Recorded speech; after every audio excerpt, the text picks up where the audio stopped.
pada tahun 65 itu 1965, kami ada di Sekolah Intai Para Amfibi.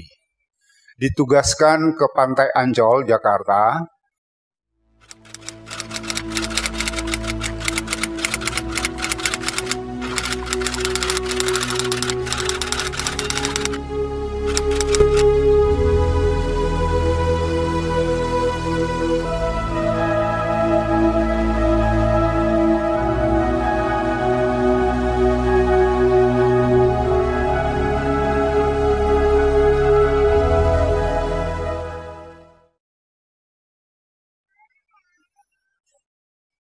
Bapak-bapak, ibu-ibu, dan adik-adik sekalian, kami mulai cerita dari penugasan saja.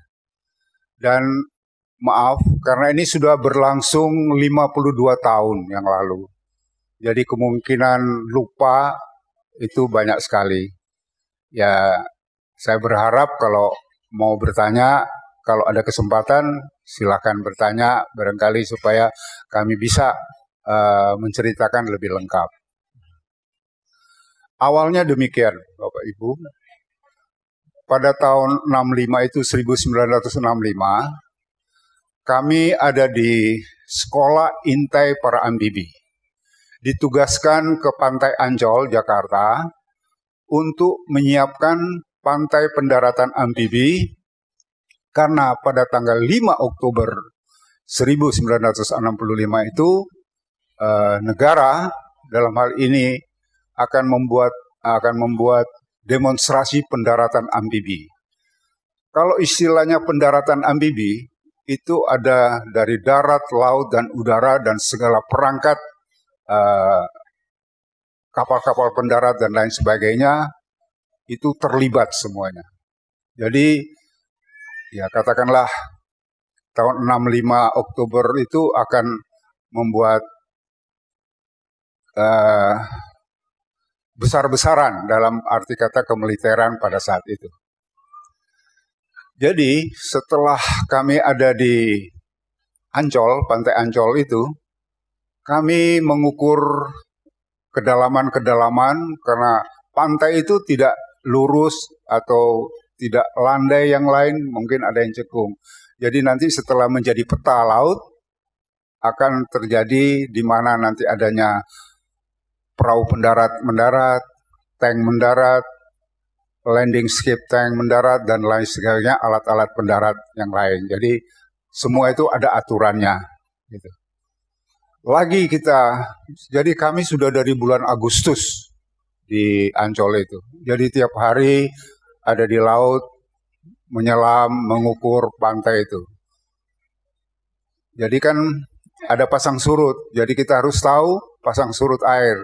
Jadi waktu kita mau mengukur, kita harus tahu jam berapa, selesai jam berapa, dan keadaannya profil pantai itu bagaimana.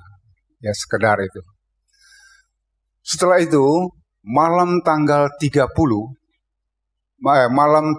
tanggal 1, menjelang tanggal 1, itu teman-teman melihat, karena teman-teman pesiar ke Priuk, Tanjung Priuk, itu menceritakan, saya kebetulan tidak pesiar karena cukup lelah berenang-berenang di pantai.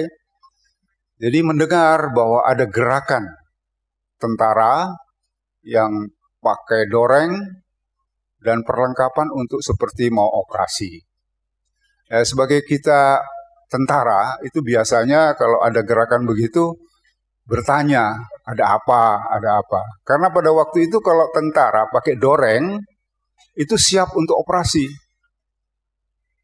Lain sekarang tiap hari kita bisa melihat tentara itu pakai doreng. Kalau dulu, zaman-zaman tahun-tahun itu, kalau kita mau operasi saja menggunakan pakaian doreng. Nah, singkatnya pada pagi hari, rupanya RRI Jakarta sudah dikuasai oleh Cakrabirawa. Waktu itu yang berpidato di radio itu Letnan Kolonel Untung.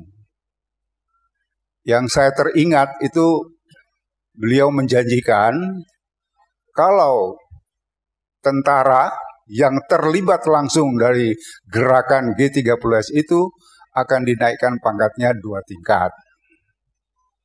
Kalau yang simpati 1 tingkat gitu.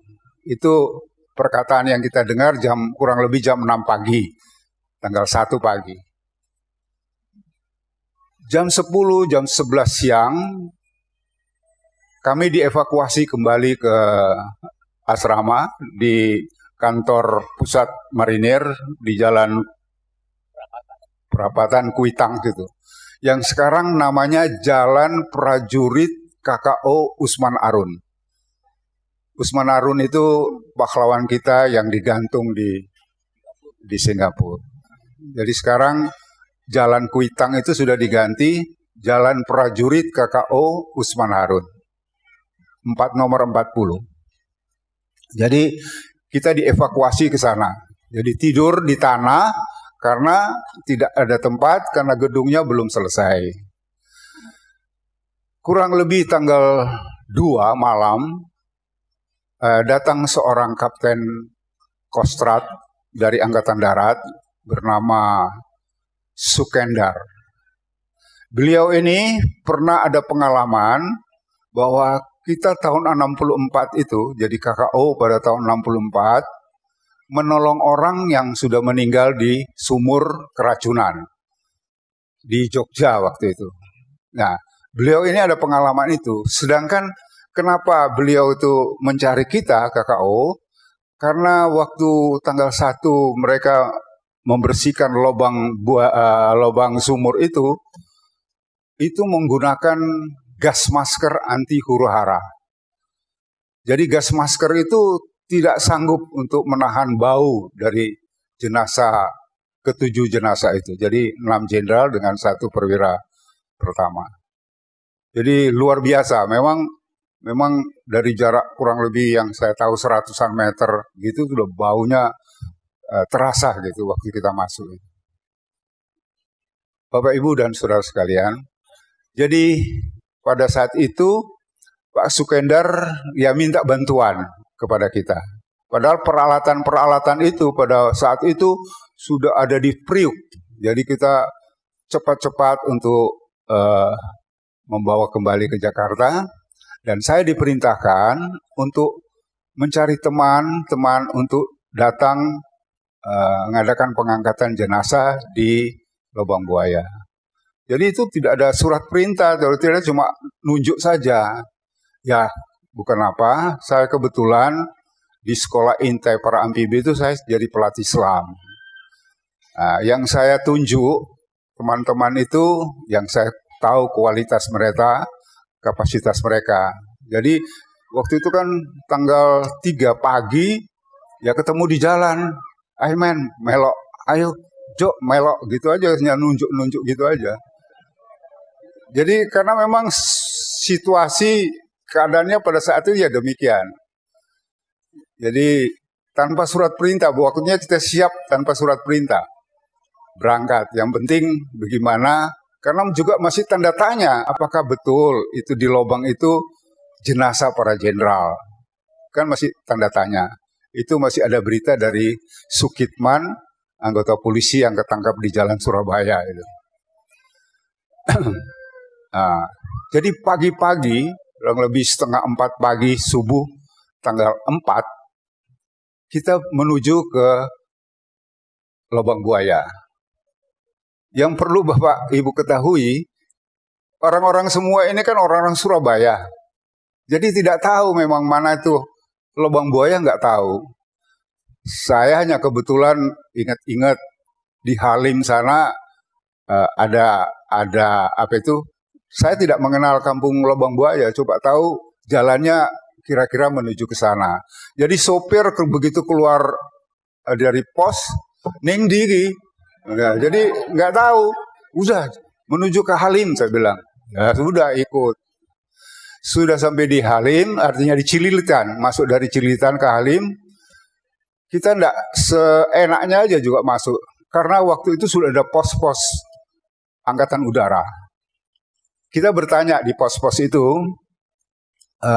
artinya alamat atau tempat Lobang Buaya, kampung Lobang Buaya itu di mana? Ya orang-orang yang jaga di situ pelengah-pelenguh gitu kelihatan enggak tahu gitu. Itu di daerah Halim ya. Jadi ada 3 pos kita lewat. Semua tidak tahu. Akhirnya kita berhenti di seksi atau di kesatuan intelijen di Pangkalan situ. Jadi para perwira lah yang masuk, kami kan di luar. Jadi dokter 2, Pak Sukendar, Kapten Sukendar sama Letnan Mispan masuk. Mereka berbincang-bincang kurang lebih hampir 2 jam, keluar. Ya terus ngomong sama saya, mereka nggak tahu dong. Ya kalau nggak tahu ya pulang, saya bilang. Lah kalau nggak tahu terus kemana, Pak? Kan pulang, gitu nggak tahu alamatnya. Ya kebetulan ada polisi angkatan udara polisi angkatan udara bersepeda motor merapat dengan kita. Langsung dia mengatakan, mau ke Lubang Buaya, Pak? Siap, mari saya antar. Jadi kalau saya pikir sekarang itu kalau tidak ada polisi angkatan udara yang bawa kita ke Pondok Gede, ya mungkin perjalanan untuk pengangkatan itu ya ada makan waktu banyak gitu. Sudah setelah sampai di jalan Lubang Buaya, motong itu di kampung Lubang Buaya, itu juga sudah ada pasukan RPKAD yang menguasai daerah sana.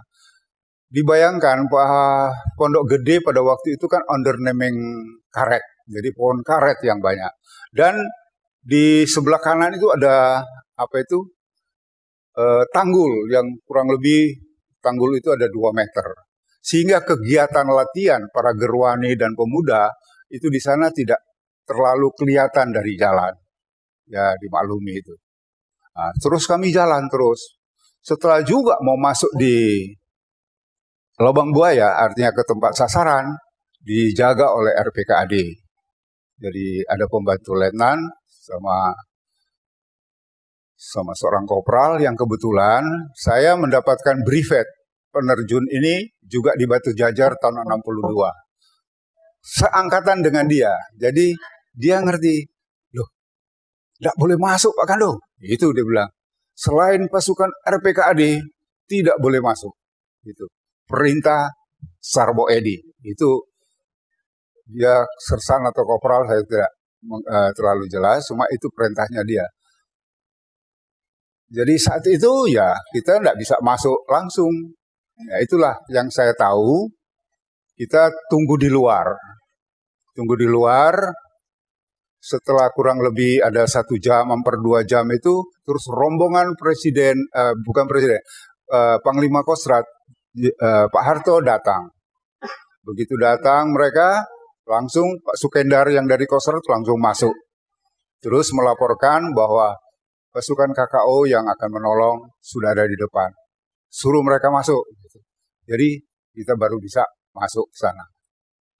Berbincang-bincang dengan dokter kesehatan dari Angkatan Darat, seorang brigjen, itu merintahkan kepada kita kalau bisa diangkat secara bajar. Nah itu kan lubangnya katanya yang mengukur itu garis tengahnya ada 75 cm. Garis tengahnya sumur itu. Nah, sampai di sumur itu sudah terlihat, sudah bersih. Jadi kelaras dari pohon karet itu sudah bersih.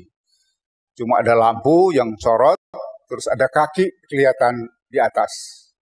Kaki 1. Jadi ternyata kepala semua ada di bawah. Jadi semua itu ada di bawah. Nah, ini cerita dari Pak Sukitman sendiri, polisi itu. Karena Pak Sukitman itu yang tahu persis sama Letnan Tendean, waktu diinterogasi para jenderal kita, itu selesai diinterogasi, itu dibawa ke lubang nggak enak-enakan, langsung ditarik kakinya katanya, terus digeret. Sampai dekat lubang, dicemplung loh, terus ditembakin dari atas. Ini kesaksian dari Sukitman yang menceritakan kepada kita. Gitu. Nah, setelah itu namanya Pak Saparimin Ya Pak Saparimen itu boleh kata dari tim kita yang termasuk kalau kita kategorikan yang qualified dalam hal penyelaman karena beliau pernah sekolah penyelaman khusus di Rusia gitu.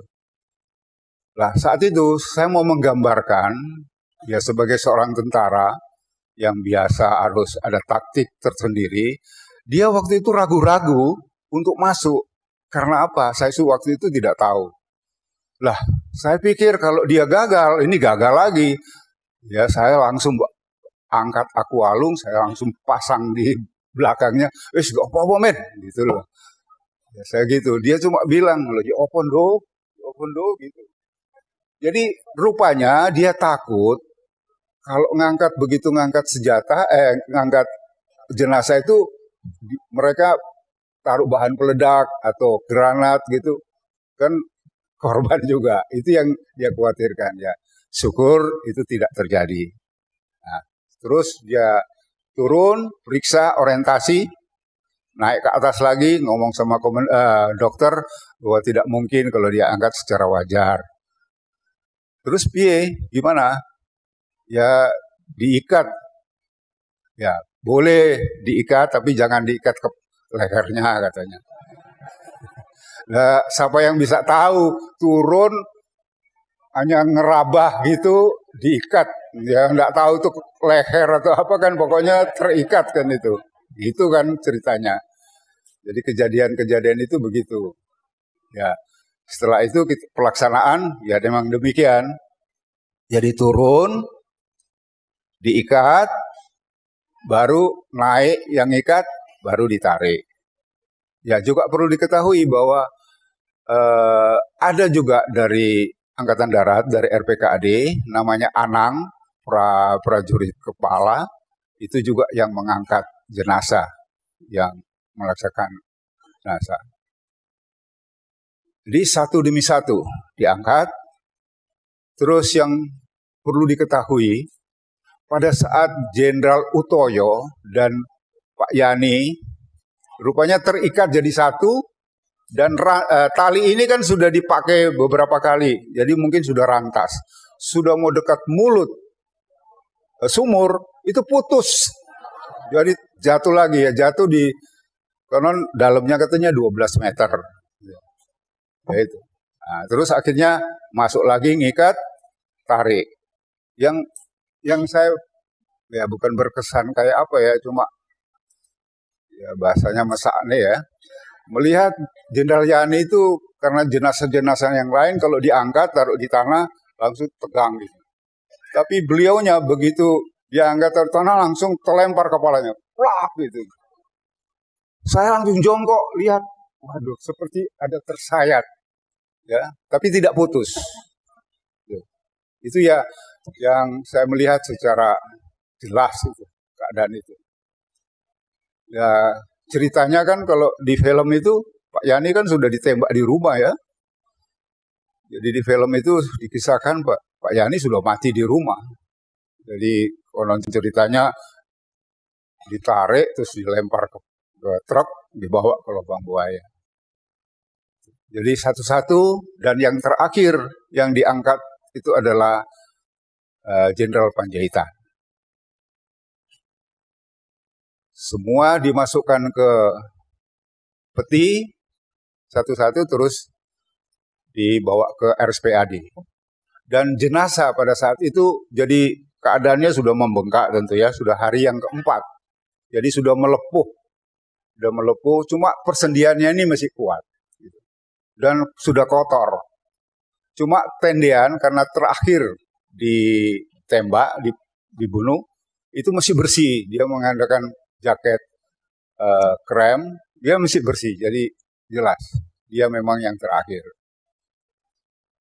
Setelah itu kita dikumpulkan oleh Pak Harto, menyampaikan terima kasih dan ucapkan terima kasih kepada Panglimamu. Itu yang saya masih ingat bahasanya dia. Ya sampai situ cerita saya. Kalau nanti ada yang bertanya, saya silakan pada waktu. Terima kasih. Dan kemungkinan ini kan kita ada 8 orang. Dari satu posisi saya melihat keadaan itu. Tentu Pak Sugimin di posisi lain dia melihat keadaannya bagaimana. Mungkin bisa Pak Sugimin menceritakan pengalamannya waktu pengambilan jenazah itu.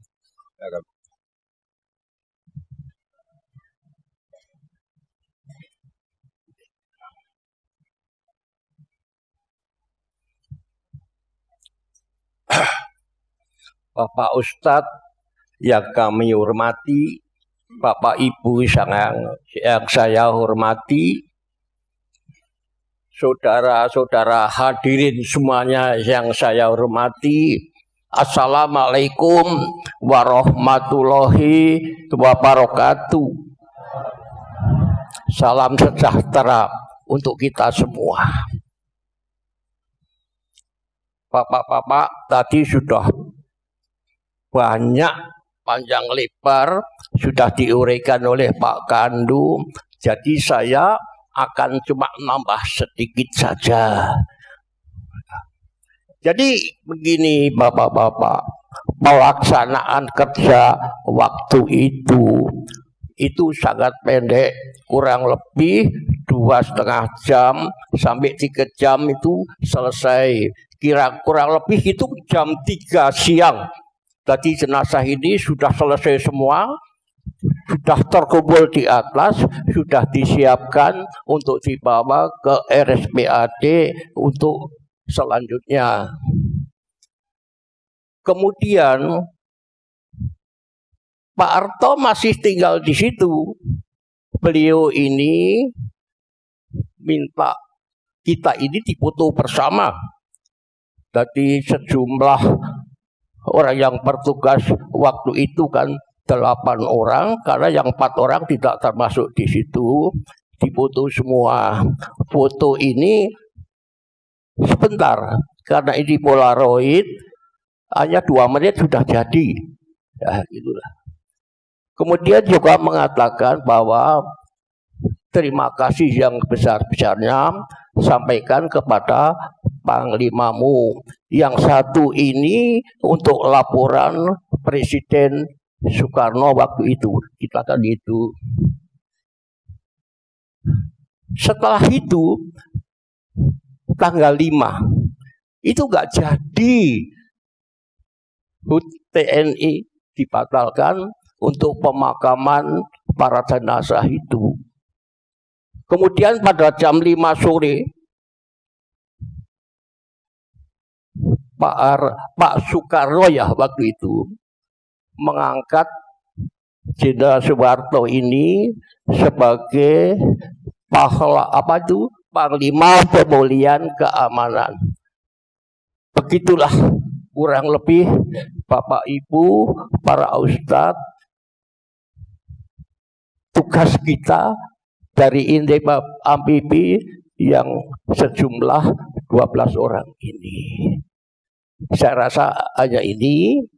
Assalamualaikum warahmatullahi wabarakatuh. Waalaikumsalam warahmatullahi wabarakatuh.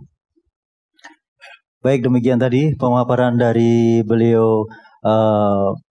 Beliau keduanya purnawirawan sebagai Pelda, ya, Pelda Purnawirawan KKO Evert Julius Van Kando dan Purnawirawan Pelda Purnawirawan KKO Sugimin. Di brevet paling atas itu, di kantong paling atas adalah brevet sebagai pasukan khusus kala itu, iya Pak Kando dan Pak Sugimin. Kemudian ada bintang Kartika Nararia, itu adalah bintang yang diberikan oleh tim pengangkat jenazah pahlawan revolusi. Dan ada banyak di atas saku Pak Sugimin. Kemudian kenapa di sebelah Pak Kando lebih sedikit? Itu ternyata setelah saya tanyakan bahwa kegiatan kegiatan penugasan itu lebih banyak dilakukan oleh Pak Sugimin. Dan Pak Kando saat itu ada di pendidikan.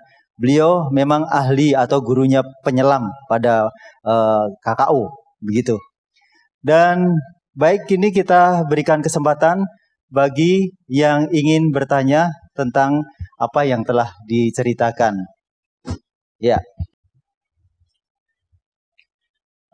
Selamat siang untuk Bapak berdua. Kenalkan, sebelumnya saya adalah Bahran dari Boyolali. Setelah saya mendengar apa yang dikatakan oleh Bapak berdua, bahwa kesimpulan saya pribadi bahwa waktu itu benar-benar terjadi pembunuhan terhadap jenderal dan sebagainya itu yang. Cuman begini Bapak berdua, akhir-akhir ini menjelang di peringatan kesaktian Pancasila itu kan diputar film tentang pernyataan G30 SPKI itu Pak. Namun di situ kan terjadi perdebatan yang cukup, kalau boleh saya mengatakan, yang cukup tajam antara yang pro dan yang kontra gitu loh Pak. Ada yang mengatakan bahwa film itu buatan, rekayasa gitu loh. Tapi ada yang mengatakan, oh enggak, itu bukan rekayasa. Tapi setelah saya mendengar cerita Bapak berdua, ini kok menurut saya itu benar terjadi gitu loh Pak. Nah oleh karenanya pertanyaan saya begini Pak.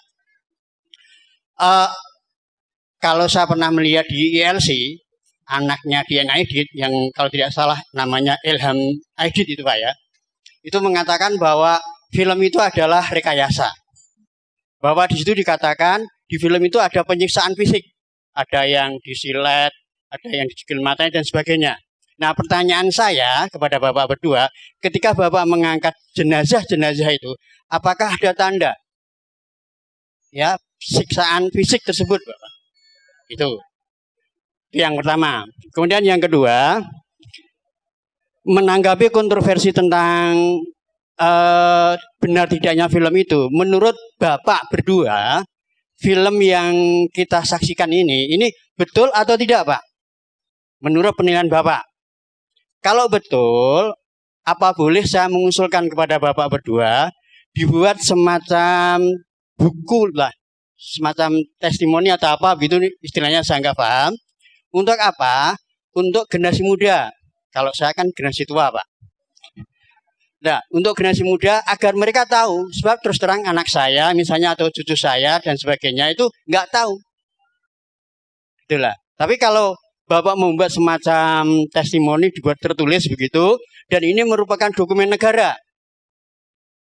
Sesuai dengan apa yang Bapak berdua saksikan dan lihat ketika itu. Jadi itu pertanyaan saya Pak. Jadi yang pertama, apakah betul ada penyiksaan fisik? Dan yang kedua, apakah film ini benar-benar terjadi atau itu hanya rekayasa? Itu yang kedua. Kemudian yang ketiga, bahkan ada yang ekstrim lagi, ada yang pendapat bahwa G30 PK itu tidak ada. Yang ada adalah KUP dari Soeharto. Itu ada yang berpendapat demikian Pak. Nah, pertanyaan yang ketiga ini, bagaimana Pak menurut pendapat Bapak? Terima kasih. Selamat siang. Baik, sebelum dijawab, kemarin beliau juga menyampaikan bahwa pertanyaan yang beliau bisa jawab akan dijawab, pertanyaan yang tidak. Dan beliau juga menyampaikan terkait dengan pertanyaan-pertanyaan yang menyinggung politis, dan itu beliau tidak bisa menyampaikan. Kemudian saya langsung aturi Pak Kando dan nanti bisa melengkapi Pak Sugimin. Silakan Pak Sugimin. Apakah ada penyiksaan? Pertama, kejadian itu pasti betul. Bahwa ada penculikan dan pembunuhan jenderal dan satu perwira pertama yang dimasukkan ke lubang. Itu jelas kita yang sebagai saksi. Kalau ditanya tentang disilet dan lain sebagainya, kebetulan kami tidak memperhatikan itu. Ya, hanya saya bisa memberi keterangan yang kelihatan secara nyata itu kulit mereka itu sudah mulai mengelupas dan dagingnya sudah membengkak dan proses pembusukannya memang sudah drastis gitu. Itu yang jelas saya bisa sampaikan. Jadi kalau penyiksaan, istilah penyiksaan, melihat ada disilet, matanya dicungkil dan lain itu, saya sungguh-sungguh enggak ada kepikiran di situ. Cuma yang saya kaget itu ya Jenderal Yani itu, yang begitu diangkat terus kepalanya terlempar gitu, itu yang menjadi kaget saya, itu yang saya perhatikan. Ada sayatan di leher itu aja. Terus apa lagi ya? Apakah film itu apakah benar yang sekarang bisa kita lihat itu, apakah keadaannya sudah mewakili? Kalau lihat film itu, namanya film loh Pak. Ya film itu kan tentu dibikin sutradara untuk supaya juga ada unsur seni, ya dilihat. Kalau saya lihat sepintas itu, kalau bapak-bapak perhatikan, Jenderal Soeharto pakai doreng yang kuning itu benar, itu dokumentasi. Pengangkatan juga sebagian itu benar.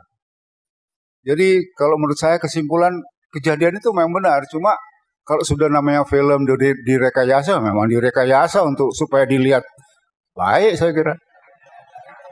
Ya kalau dilihat asal lihat nonton tidak menarik, siapa yang mau lihat film itu? Loh ini keterangan dari pemeran Soeharto waktu di mana? Di masjid.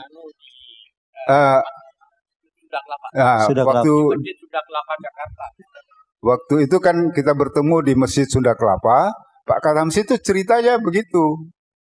Gitu. Jadi saya hanya mengulang dari yang memerankan sebagai Jenderal Soeharto. Itu Pak. Ada lagi? Konsalket. Saya Niken dari Klaten mau menanyakan yang pertama, apakah sumur lubang buaya itu berair atau kering? Karena kalau berair saya pasti bisa membayangkan ya yang namanya jenazah kena air itu pasti memang baunya luar biasa. Saya sendiri pernah mengalami mensucikan jenazah yang terhanyut di air selama 4 hari itu, dari jarak sekian meter itu memang bau sekali. Itu yang pertama. Yang kedua, salah satu saksi sejarah niku kan juga Bapak Polisi Sukitman dari SPKAD itu masih hidup atau tidak. Kalau masih hidup mungkin bisa juga untuk menjadi narasumber selain Bapak berdua. Yang ketiga, saya berdoa semoga Bapak diberi umur panjang, suatu saat nanti bisa menjelaskan kepada generasi muda agar kejahatan PKI ini menjadi sejarah dan selalu diingat sepanjang masa. Itu saja, matur nuwun. Iya.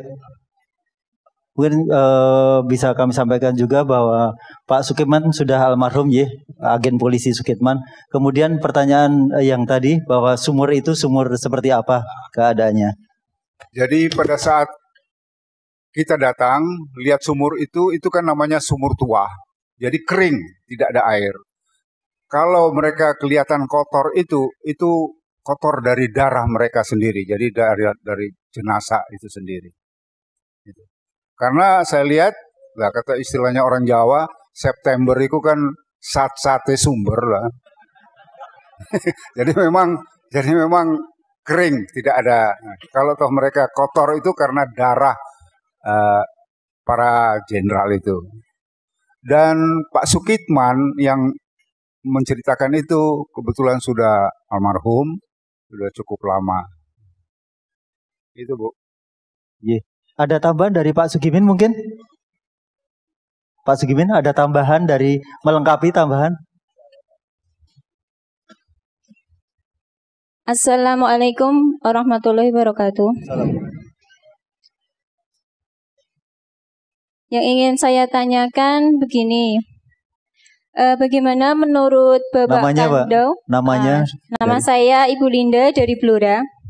Yang ingin saya tanyakan, bagaimana menurut Bapak Kando dan Bapak Sugimin yang pernah melihat secara nyata korban kebiadaban PKI, menurut panjenengan melihat kondisi sekarang ini, apakah benar memang akan ada tanda-tanda tumbuhnya PKI lagi? Terima kasih. Assalamualaikum warahmatullahi wabarakatuh. Salam. Silakan Pak Kando. Apa katanya? Iya. Ada tanda-tanda. Beliau melihat apakah ada tanda-tanda sekarang ini juga hampir mirip dengan keadaan masa saat itu, Pak Kando. Kalau saya lihat di Banyuwangi, di desa saya kok nggak ada gitu. Ini ya fakta ya yang saya rasakan. Jadi di daerah Banyuwangi, di kampung saya, di desa Kedung Rejo, Tembok Rejo, Papan Rejo sana, udah ada gerakan-gerakan itu. Itu Bu. Kalau itu kan cuma bahasa wartawan saja yang supaya laku aja. Ya. Masih ada kesempatan? Silakan. Baik, jika tidak ada, mungkin ada yang ingin disampaikan terkait dengan apa kewaspadaan kita terhadap Buya Laten komunis ini. Bagaimana, silakan Pak Kando dan Pak Sugimin. Ya, Bapak Ibu dan saudara sekalian yang saya hormati, kejadian itu memang sudah 52 tahun yang lalu. Ya, sudah cukup lama. Kami sendiri pada saat itu tidak ada berpikir bahwa itu akan menjadi satu sejarah nasional. Ya, sampai saat sekarang. Cuma mungkin bisa saya pesankan, ya kita melihat kalau namanya gerakan komunis itu di mana-mana di dunia ini tidak ada gerakan yang tidak luar biasa. Ya, kita tahu SAR Rusia begitu jumlahnya yang meninggal luar biasa. Di Tiongkok RRT juga demikian, dan di mana-mana gerakan komunis pasti membawa penderitaan yang luar biasa. Itu gambaran saya kira. Ya, itu saja yang bisa. Jadi sifatnya ya terutama untuk generasi muda. Ya, kita kan punya falsafah Pancasila. Saya kira kalau kita memegang falsafah Pancasila dengan teguh dan kita menjalankan dengan baik, pasti kita akan menuju kesejahteraan. Saya pribadi terus terang aja, ini bukan cerita politik. Tetapi saya berpikir secara manusia saya. Tujuan PKI komunis itu kan untuk mencapai kesejahteraan. Tapi kalau dia sudah sejahtera, apa dia berhenti? Tidak mungkin. Buktinya di Rusia tidak bisa sejahtera. Di Jerman Timur tidak sejahtera. Memang nggak akan jadi sejahtera menurut saya. Karena sejahtera ini kan relatif. Menurut saya relatif.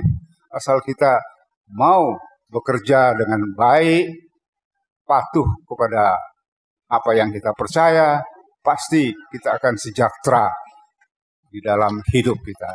Itu saya kira.